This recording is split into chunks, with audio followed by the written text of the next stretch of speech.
¿Cuál fue el momento exacto en que notaste que convivías con un Judas disfrazado de amigo?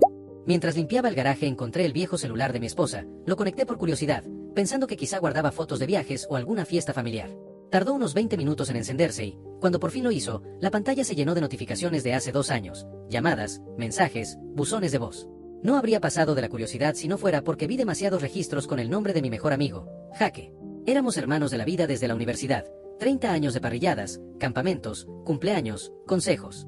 Abrí el primer audio con el estómago apretado y escuché su voz: firmará los papeles de jubilación la próxima semana. Después de eso, por fin seremos libres de él. Pausa. Luego, la voz de mi esposa: bien.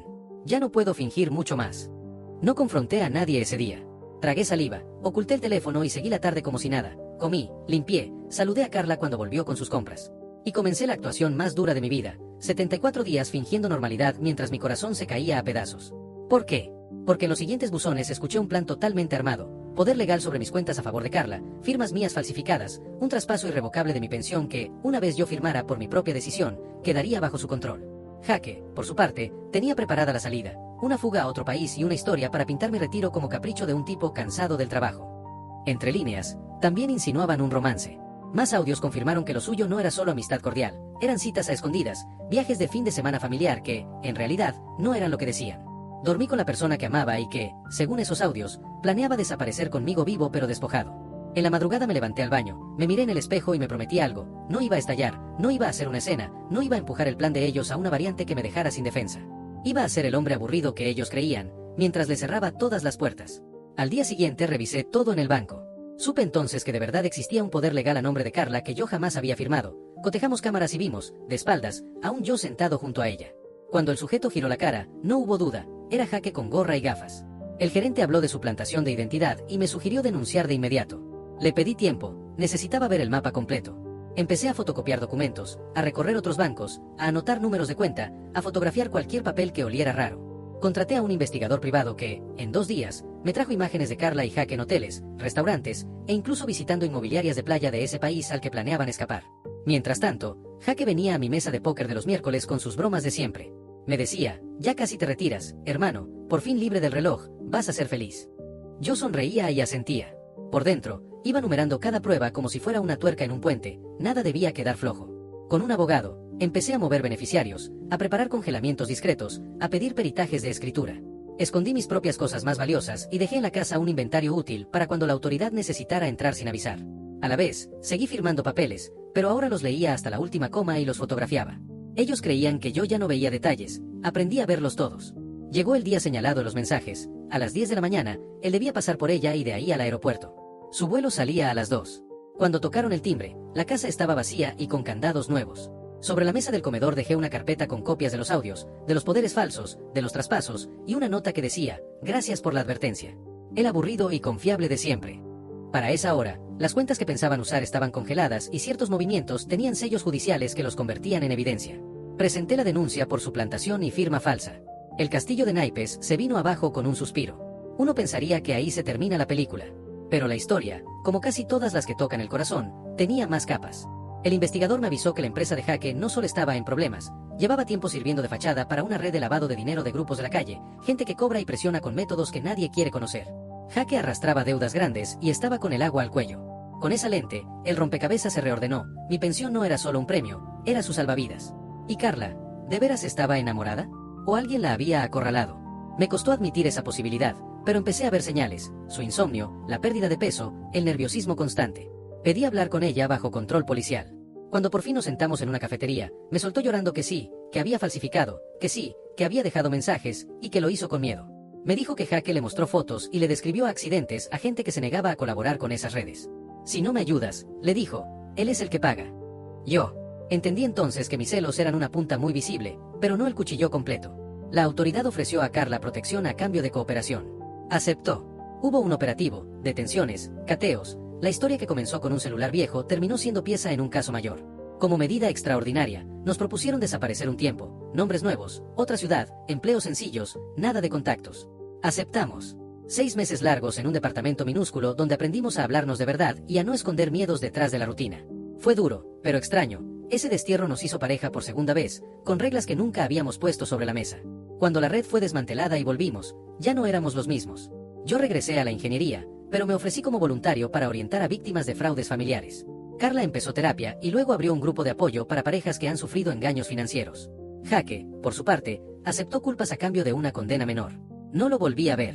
Creí que ahí cerraba el círculo hasta que apareció otra pieza, una joven de 17 años, Jennifer, hija de Jaque, de la que casi nadie sabía. Su madre había fallecido y ella había quedado a la deriva cuando su padre cayó preso. Mi propia madre me dijo que la había visto alguna vez en un evento sin reconocer quién era. Pedí conocerla. La vi llegar con una valentía que rompía el alma, educada, con los ojos cansados. No sabía la verdad completa sobre su padre, tampoco necesitaba el peso de todos los detalles. Le pregunté qué quería para su vida. Estudiar ingeniería, me dijo, construir cosas que ayuden a la gente. Carla y yo no podíamos ofrecerle dinero que quedaba bajo procesos, pero sí algo más difícil: casa, guía, pertenencia. La ayudamos a postular becas, a encontrar trabajo de medio tiempo, a completar papeles. Con el tiempo, Jennifer se volvió familia, sin papeles ni apellidos nuevos, vacaciones en la misma mesa, llamadas cuando tronaba con un novio, tardes de tarea, orgullo en su graduación. Que una hija saliera de los escombros de una traición fue el milagro menos cursi y más real que nos tocó vivir. Años después, hubo otra vuelta inesperada. Recibí una llamada del penal. Jaque estaba muy enfermo y quería hablar conmigo. Fui, no por cuentas pendientes, sino por higiene del alma. Su confesión me cayó como ladrillo. No existía una amenaza inminente de esas que te señalan con el dedo para el día siguiente. Él había exagerado para someter a Carla y convertir su miedo en obediencia.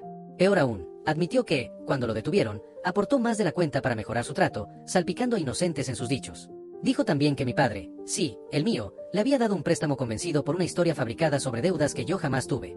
Jaque sostuvo que, al final, quiso detener la caída y que quizá por eso dejó el camino de migas que me llevó al teléfono. No lo justifica, pero quiebra la caricatura del villano plano. Lo que vino después fue casi poético y doloroso a la vez. Al ordenar el despacho de mi padre, tras su fallecimiento, encontré una carta suya. Contaba que Jaque había ido a verlo años antes con una historia de deudas mías inventadas, que mi padre, con miedo y vergüenza de preguntarme, le había dado dinero para salvarme y luego descubrió que todo era una manipulación.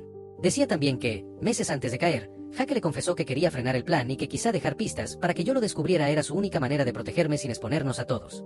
La carta cerraba con una enseñanza directa: no gastes la vida tratando de entender por qué alguien te hace daño, usa esa energía para decidir qué harás tú con lo que te tocó. Hoy, Jennifer es ingeniera. Trabaja en proyectos de vivienda para familias que necesitan empezar otra vez, algunas con historias de protección de testigos, otras de fraudes en casa. Carla coordina un círculo de apoyo que cada semana saca a alguien de la vergüenza. Yo asesoro a personas que sospechan que su pareja o un pariente está usando su confianza para llevarlos al abismo. Y, de vez en cuando, vuelvo al garaje, paso la mano por la estantería donde estuvo aquella caja de zapatos y pienso en el hilo invisible que nos trajo hasta aquí, una notificación viejísima que no me dio pereza escuchar. Hubo un capítulo duro: volver al barrio. Regresamos con la frente alta, y los murmullos nos siguieron a la panadería y a las reuniones familiares. Muchos creyeron una versión recortada, que mi esposa y mi mejor amigo me quisieron quitar la pensión y que yo, por debilidad, había perdonado. No podía contar la mitad de las cosas porque aún eran parte de expedientes. Canalicé esa incomodidad en ayudar a otros con engaños parecidos. Ahí comprendí que el juicio social es impaciente, pero la verdad tiene su propio reloj. Perdimos amistades por esa incomprensión, pero ganamos otras: personas del grupo de apoyo, vecinos que confesaron historias de suplantaciones en casa, parejas que se reconstruían a partir del daño. Un año después renovamos votos con reglas claras: no firmar sin el otro, no posponer conversaciones difíciles, no usar el silencio como escudo. Desde entonces nuestra casa funciona distinto: agendas abiertas, claves compartidas, cuentas transparentes, no por control, sino por respeto. Con el tiempo también supimos quién filtró información durante la protección de Carla. Alguien dentro de una oficina vendía datos. Lo detuvieron. A veces me preguntan si volvería a cargar aquel celular sabiendo lo que provocó. Sí, porque el gesto que destapó el plan también abrió una puerta nueva: la llegada de Jennifer, el pacto renovado con Carla y una vocación por acompañar a víctimas. Cuando asesoro, repito: guarden copias, pidan verificación, no deleguen.